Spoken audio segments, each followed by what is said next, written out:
Salam mənim əziz balaca dostlarım, nağıllar dünyasına xoş gəlmisiniz. Gəlin, bugün sizə günəş kimi par-par parıldayan, qızılı saçları olan Duru adlı gözəl bir qızın sehirli hekayəsini danışım. Hazırsınızmı bu maceraya? Elə isə, gəlin birlikdə bu möcüzəli maceraya başlayaq. Haydi, gözlərinizi bir anlıq yumun, təsəvvür eləyin, rəngbərəng kəpənəklər ətrafınızda uçuşur, hər yerdən şirin çiçək ətri gəlir. Artıq nağıllar aləmindəyik.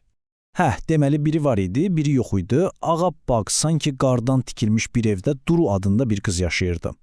Və bu ev elə gözəl bir bağın ortasındaydı ki, onun ətri küləklə rəqs edə-edə ta 20 məhəllə o tərəfə qədər yayılırdı. Hər tərəf rəngbərəng, bal kimi şipşirin qoxulayan çiçəklərlə doluydu.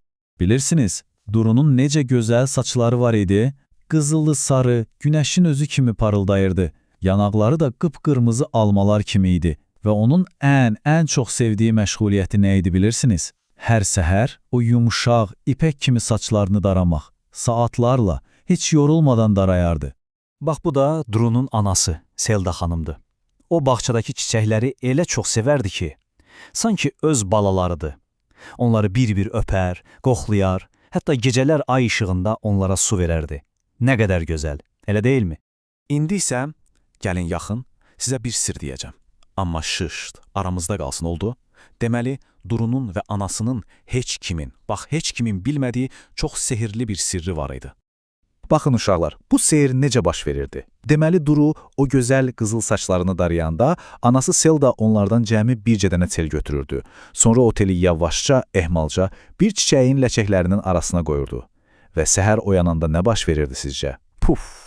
Həmin çiçəyin içindən par-par parlayan bir qızıl pul çıxırdı. Bu əsl möcüzədir, elə deyil. Amma bir gün hər şey dəyişdi. Yad bir qadın gizlicə baxarkən Selda'nın çiçəkdən o qızıl pulu götürdüyünü gördü. Gözlərinə inana bilmədi və o an beynində pis, çox azgöz bir fikir yarandı. İndi hekayəmizə hiləgər bir qonaq daxil olur. Görəsən, indi nə olacaq? Sizcə bu qadın nə etməyi planlaşdırır? Deməli, bu qadın nə elədi? Getdi, əncırıq paltarlarını geyindi, üzünü gözünü biraz çirkləndirdi və gəlib, Duru ilə anasının qapısını döydü, özünü elə yazıq, elə zəif göstərirdi ki, və elə zəif, titrək bir səslə yalvarmağa başladı. Allah xatirinə mənə kömək edin, bir neçə gün evinizdə qalım. Güya ki, çox çarəsizdir. Bir dəqiqə dayanaq uşaqlar. Bir düşünün, əgər siz Duru və Selda'nın yerində olsaydınız, bu qadına inanardınız, onu evinizə buraxardınız, nə edərdiniz? Amma Duru ilə anasının o qədər təmiz, o qədər yumuşaq bir ürəyi var idi ki, qadına yazıqları gəldi. Onu qucaqlayıb içəri apardılar, qarnını doyurdular, isti bir yerdə yatmağa yer verdilər. Çox keçmədi ki, o hiləgər qadın hər gün Duru'nun saçlarını daramağa başladı. Güya onu çox istəyir. Amma əslində gizlicə o qızıl saç tellərini yığırdı.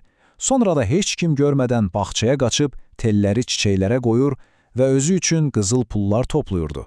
Deməli, onun bütün bu mehribanlığı sadəcə bir oyun imiş. Və indi nağılımızın ən heyecanlı, ən qorxulu anına gəlib çatdıq.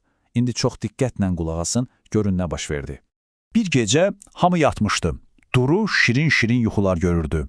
O hiləgər qadınsa ayaqlarının ucunda heç bir səs çıxarmadan Duru'nun yatağına yaxınlaşdı. Əlində isə böyük iti bir qayçı var idi.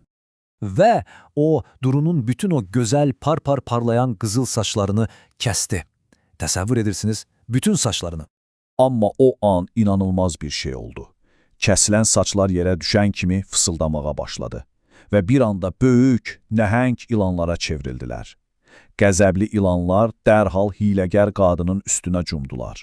Bu səs-küyə Duru yuxudan oyandı və dəhşətli bir mənzərə ilə qarşılaşdı. Amma o qadının ona etdiyi pisliyə baxmayaraq, ürəyindəki yaxşılıq qalib gəldi. Cəsarətlə irəli atılıb ilanlara qışqırdı. Dayanın! Və o sehirli ilanlar bir anda heykəl kimi donub qaldılar. Beləcə, acgöz qadın xilas oldu. Amma o gündən sonra bir daha heç vaxt danışa bilmədi. Səsini tamamilə itirdi. Ömrünün sonuna qədər əl-qol hərəkətləri ilə nə baş verdiyini danışmağa çalışdı, amma heç kim onu anlamadı. Amma nağılda başqa bir hekayə də var. Deyilənə görə bu sirri görən təkcə o qadın deyildi. Müdrik bir dəmirçi də çiçəkdən çıxan qızılı görmüşdü. Amma o, acgözlük eləmədi, bu sirri öz ürəyində saxladı. Və buna görə də o mükafatlandırıldı. Padşahın ən hörmətli vəziri oldu. Baxın, eyni sir. Amma biri pislik etdi, cəzalandı, o biri isə yaxşı qaldı və mükafatını aldı. Yaxşı, bəs bu nağıldan biz nə dərs çıxardıq? Gəlin birlikdə düşünək. Hər nağılın sonunda öyrənəcəyimiz vacib bir şey olur. Deməli, öyrəndik ki, acgöz olmaq insana ancaq zərər verir. Sonra öyrəndik ki, hər kəsə dərhal inanmaq olmaz. Diqqətli olmalıyıq. Amma həqiqətən köməyə ehtiyacı olanlara mütləq kömək etməliyik.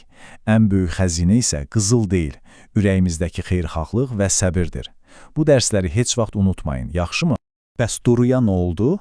Əlbəttə ki, onun gözəl qızıl saçları yenidən uzandı, hətta əvvəlkindən də gözəl oldu.